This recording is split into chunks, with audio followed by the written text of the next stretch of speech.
ರುಚಿಯಾದ egg chilli ಈ ರೀತಿಯಲ್ಲಿ ರೆಡಿಯಾಗಿದೆ. ಮಾಡೋದು ತುಂಬ ಸುಲಭ. ಬನ್ನಿ ತಡ ಮಾಡದೆ ವಿಡಿಯೋ ಸ್ಟಾರ್ಟ್ ಮಾಡೋಣ. ನಮಸ್ತೆ ಎಲ್ಲರಿಗೂ. ಎಲ್ಲರನ್ನೂ ಸುಸಿಸ್ ಕಿಚನ್ಗೆ ಸ್ವಾಗತ ಮಾಡಿಕೊಂಡು ಇವತ್ತು ಅದ್ಭುತವಾದ ರೆಸಿಪಿ ಮಾಡ್ತಾ ಇದ್ದೀನಿ. ಬನ್ನಿ ಹೇಗೆ ಮಾಡೋದು ನೋಡೋಣ. ನಾವಿವತ್ತು ಅದ್ಭುತವಾದ ಎಗ್ ಚಿಲ್ಲಿಯನ್ನು ಮಾಡ್ಕೊಳ್ಳೋಣ. ತುಂಬಾನೇ ಚೆನ್ನಾಗಿರುತ್ತೆ, ಹಾಗೆ ಮಾಡೋದು ಕೂಡ ತುಂಬ ಸುಲಭ.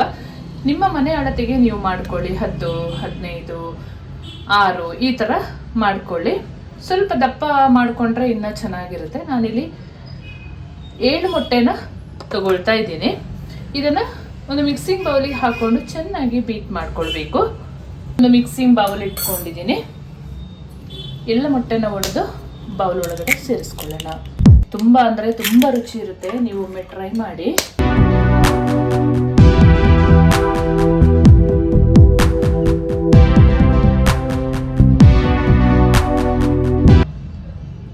ಮೊಟ್ಟೆ ಸೇರಿಸಿದ ಮಿಕ್ಸಿಂಗ್ ಬೌಲಿಗೆ ಒಂದು ಅರ್ಧ ಚಮಚದಷ್ಟು ಪುಡಿ ಉಪ್ಪನ್ನು ಸೇರಿಸ್ಕೊಳ್ಳೋಣ. ಹಾಗೆ 1 ಚಿಟಿಕೆಯಷ್ಟು ಅಡುಗೆ ಸೋಡನ್ನು ಕೂಡ ಸೇರಿಸ್ಕೊಳ್ಳೋಣ. ತುಂಬಾ ಚೆನ್ನಾಗಾಗುತ್ತೆ ಮತ್ತು ಸ್ವಲ್ಪ ದಪ್ಪ ಆಗುತ್ತೆ, ಹಾಗಾಗಿ ಅಡುಗೆ ಸೋಡಾ ಯೂಸ್ ಮಾಡಿಕೊಳ್ಳಿ. ಇಷ್ಟನ್ನು ಹಾಕ್ಕೊಂಡು ಚೆನ್ನಾಗಿ ಬೀಟ್ ಮಾಡಿಕೊಳ್ಬೇಕು.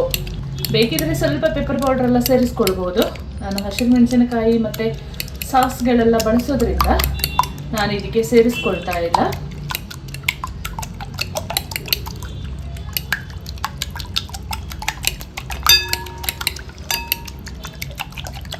ಚೆನ್ನಾಗಿ ಈ ರೀತಿಯಲ್ಲಿ ಬೀಟ್ ಮಾಡ್ಕೊಳ್ಬೇಕು. ಚೆನ್ನಾಗಿ ಬೀಟ್ ಆಗಿದೆ ಮೊಟ್ಟೆ. ಇವಾಗ ನಾವು ಆಮ್ಲೆಟ್ ಥರ ಇದನ್ನು ಫ್ರೈ ಮಾಡ್ಕೊಳ್ಬೇಕು.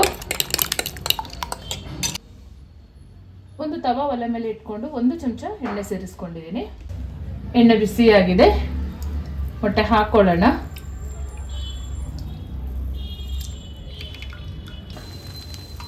ತವಾದಲ್ಲಿ ಮೇಲ್ಗಡೆ ಇದ್ದ ಮೊಟ್ಟೆನ ಈ ರೀತಿ ಸೈಡಿಗೆ ಮಾಡಿಕೊಂಡು ಫಸ್ಟ್ ಹಾಕಿದನ ಎಲ್ಲವನ್ನು ಚೆನ್ನಾಗಿ ಬೇಯೋ ಥರ ಮಾಡ್ಕೊಳ್ಬೇಕು. ತೀರಾ ಎಗ್ ಬುರ್ಜಿಗೆ ಮಾಡ್ಕೊಳ್ಳುವ ಥರ ಮಾಡ್ಕೊಳ್ಬಾರ್ದು. ಸ್ವಲ್ಪ ಇದೇ ಥರ ದಪ್ಪ ದಪ್ಪ ಇರಬೇಕು.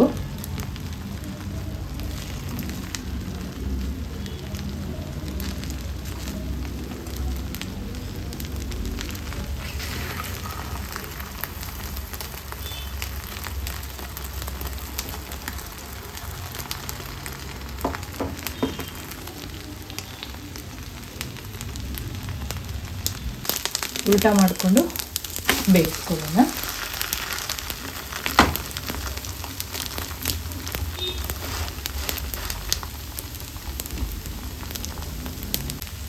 ಸ್ಪ್ಯಾಚುಲಾ ಸಹಾಯದಿಂದಲೇ ಈ ರೀತಿಯಲ್ಲಿ ಕಟ್ ಮಾಡಿಕೊಳ್ಬೇಕು. ನೋಡಿ, ಇಷ್ಟು ದಪ್ಪ ದಪ್ಪ ಪೀಸಸ್ ಆಗಿ ಕಟ್ ಮಾಡ್ಕೊಳ್ಳೋಣ.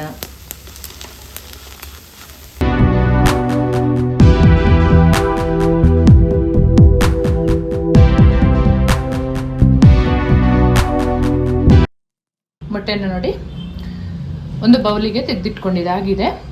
ಇವಾಗ ಕ್ಯಾಪ್ಸಿಕಮ್ಮು ಮತ್ತು ಈರುಳ್ಳಿ ಎಲ್ಲ ಹಾಕಿ ಫ್ರೈ ಮಾಡ್ಕೊಳ್ಳೋಣ. ಒಂದು ಸಾಸ್ ಕೋಟ್ ಕೊಡಬೇಕಲ್ಲ ಇದಕ್ಕೆ, ಹಾಗಾಗಿ ಒಂದು ಪಾತ್ರೆ ಬಿಸಿಗೆ ಇಟ್ಕೊಂಡು 1 ಚಮಚದಷ್ಟು ಎಣ್ಣೆ ಹಾಕೊಳ್ತಾ ಇದ್ದೀನಿ. ಎಣ್ಣೆ ಬಿಸಿಯಾಗಿದೆ. 1 ಚಮಚದಷ್ಟು ಬೆಳ್ಳುಳ್ಳಿಯನ್ನು ಸಣ್ಣದಾಗಿ ಕಟ್ ಮಾಡಿ ಸೇರಿಸ್ಕೊಳ್ಳೋಣ. ಹಾಗೆ 1 ಚಮಚದಷ್ಟು ಶುಂಠಿನ ಕಟ್ ಮಾಡಿ ಸೇರಿಸ್ಕೊಳ್ಳೋಣ. ಒಂದು 2 ನಿಮಿಷ ಆದ್ರೂ ಈ ಕಟ್ ಮಾಡಿದ್ದ ಶುಂಠಿ ಮತ್ತು ಬೆಳ್ಳುಳ್ಳಿನ ಫ್ರೈ ಮಾಡ್ಕೊಳ್ಬೇಕು ನಿಧಾನ ಉರಿಯಲ್ಲಿ.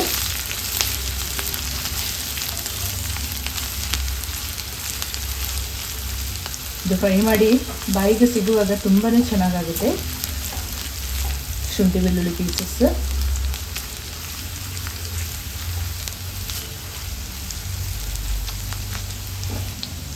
ಶುಂಠಿ ಬೆಳ್ಳುಳ್ಳಿ ಚೆನ್ನಾಗಿ ಫ್ರೈ ಆಗಿದೆ. ಒಂದು 4 ಹಸಿರು ಮೆಣಸಿನಕಾಯಿನ ಸ್ವಲ್ಪ ಉದ್ದ ಕಟ್ ಮಾಡ್ಕೊಂಡಿದ್ದೀನಿ.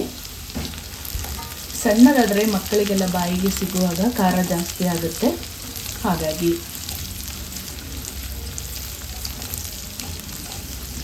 ಹಸಿರು ಮೆಣಸಿನಕಾಯಿ ಫ್ರೈ ಆಗಿದೆ. ಒಂದು ಕ್ಯಾಪ್ಸಿಕಮನ್ನು ಈ ಥರ ಸ್ಕ್ವೇರ್ ಶೇಪಲ್ಲಿ ಕಟ್ ಮಾಡಿ ಹಾಕೊಳ್ತಾ ಇದ್ದೀನಿ. ಒಂದು 2 ನಿಮಿಷ ಎಣ್ಣೆಯಲ್ಲಿ ಫ್ರೈ ಮಾಡ್ಕೊಳ್ಳೋಣ. ನೀವು ಸಿಕ್ಕಿದ್ರೆ ಬೇಕಾದರೆ ಯೆಲ್ಲೋ ಕ್ಯಾಪ್ಸಿಕಮ್ ಮತ್ತು ರೆಡ್ ಕ್ಯಾಪ್ಸಿಕಮ್ ಕೂಡ ಹಾಕ್ಕೊಳ್ಬೋದು, ಅದು ಚೆನ್ನಾಗಾಗುತ್ತೆ.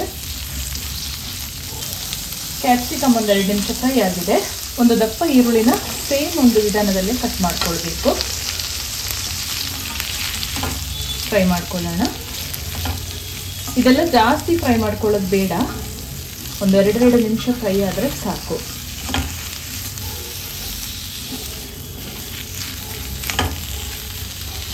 ರೀತಿಯಲ್ಲಿ ಈರುಳ್ಳಿ ಫ್ರೈ ಆಗುವಾಗ ರುಚಿಗೆ ತಕ್ಕಷ್ಟು ಉಪ್ಪು ಸೇರಿಸ್ಕೊಳ್ಳೋಣ. ಉಪ್ಪು ಒಂದು ಅರ್ಧ ಚಮಚದಷ್ಟು ಸಾಕು. ಸಾಸ್ಗಳಲ್ಲಿ ಕೂಡ ಉಪ್ಪು ಇರುತ್ತೆ. ಒಂದು ಅರ್ಧ ಚಮಚದಷ್ಟು ಪೆಪ್ಪರ್ ಪೌಡರ್ ಚೆಂದ ಮಿಕ್ಸ್ ಮಾಡ್ಕೊಳ್ಳೋಣ. ಸಾಸ್ ಹಾಕುವಾಗ ಮಾತ್ರ ಹೈ ಫ್ಲೇಮ್ ಇರಬೇಕು.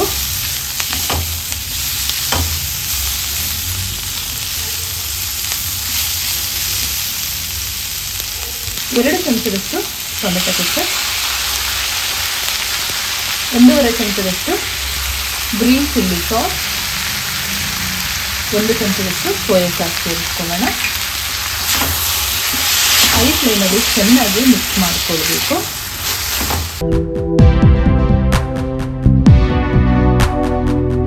ಸಾಸ್ ಹಾಕಿದ ಮೇಲೆ ಈ ರೀತಿ ಫ್ರೈ ಆದ ಮೇಲೆ ರೆಡಿ ಮಾಡಿ ಇಟ್ಕೊಂಡ ಎಗ್ಗನ್ನು ಸೇರಿಸ್ಕೊಳ್ಳೋಣ. ಸಾಸ್ ಜೊತೆಯಲ್ಲಿ ಚೆಂದ ಮಿಕ್ಸ್ ಮಾಡ್ಕೊಳ್ಳೋಣ.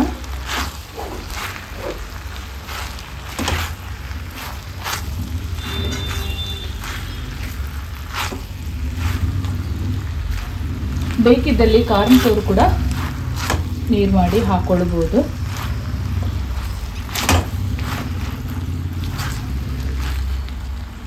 ಮೇಲ್ಗಡೆಯಿಂದ ಸ್ವಲ್ಪ ಕಟ್ ಮಾಡಿದ ಕೊತ್ತಂಬರಿ ಸೊಪ್ಪನ್ನು ಸೇರಿಸ್ಕೊಳ್ಳೋಣ. ಸ್ಪ್ರಿಂಗ್ ಆನಿಯನ್ ಇದ್ರೂ ಕೂಡ ಅದು ಕೂಡ ಹಾಕ್ಕೊಳ್ಬೋದು. ಒಮ್ಮೆ ಮಿಕ್ಸ್ ಮಾಡಿಕೊಂಡು ಸ್ಟವ್ ಆಫ್ ಮಾಡಿಕೊಂಡು ಟೇಸ್ಟ್ ಮಾಡೋಣ. ಈ ರೀತಿಯಲ್ಲಿ ರೆಡಿ ಮಾಡ್ಕೊಂಡಿರಬೇಕು. ತುಂಬಾ ಚೆನ್ನಾಗಾಗುತ್ತೆ. ಒಮ್ಮೊಮ್ಮೆ ಟ್ರೈ ಮಾಡಿ. ಈ ರೀತಿಯಲ್ಲಿ ಅದ್ಭುತವಾದ ಎಗ್ ಚಿಲ್ಲಿ ರೆಡಿ ಆಗಿದೆ. ತಪ್ಪದೆ ಒಂದ್ಸಲ ಮನೆಯಲ್ಲಿ ಟ್ರೈ ಮಾಡಿ ಹೇಗೆ ಬಂತು ಕಮೆಂಟಲ್ಲಿ ತಿಳಿಸೋದನ್ನ ಮರಿಬೇಡಿ. ಮಾಡೋದು ತುಂಬ ಸುಲಭ, ಅಷ್ಟೇ ರುಚಿಯಾಗಿರುತ್ತೆ. ಹಾಗೆ ನನ್ನ ಚಾನಲ್ಗೆ ಫಸ್ಟ್ ಟೈಮ್ ವಿಸಿಟ್ ಮಾಡಿದರೆ ಪ್ಲೀಸ್ ಸಬ್ಸ್ಕ್ರೈಬ್ ಮಾಡಿಕೊಂಡು ನಿಮ್ಮ ಫ್ರೆಂಡ್ಸ್ ಆ್ಯಂಡ್ ಫ್ಯಾಮಿಲಿಗೆ ಹೆಚ್ಚು ಶೇರ್ ಮಾಡೋದನ್ನು ಮರಿಬೇಡಿ. ಮುಂದೆ ಅದ್ಭುತವಾದ ಹೊಸ ರೆಸಿಪಿಯೊಂದಿಗೆ ನಿಮ್ಮನ್ನು ಭೇಟಿ ಮಾಡ್ತೀನಿ. ಅಲ್ಲಿವರೆಗೂ ತುಂಬ ಹೃದಯದ ಧನ್ಯವಾದಗಳು.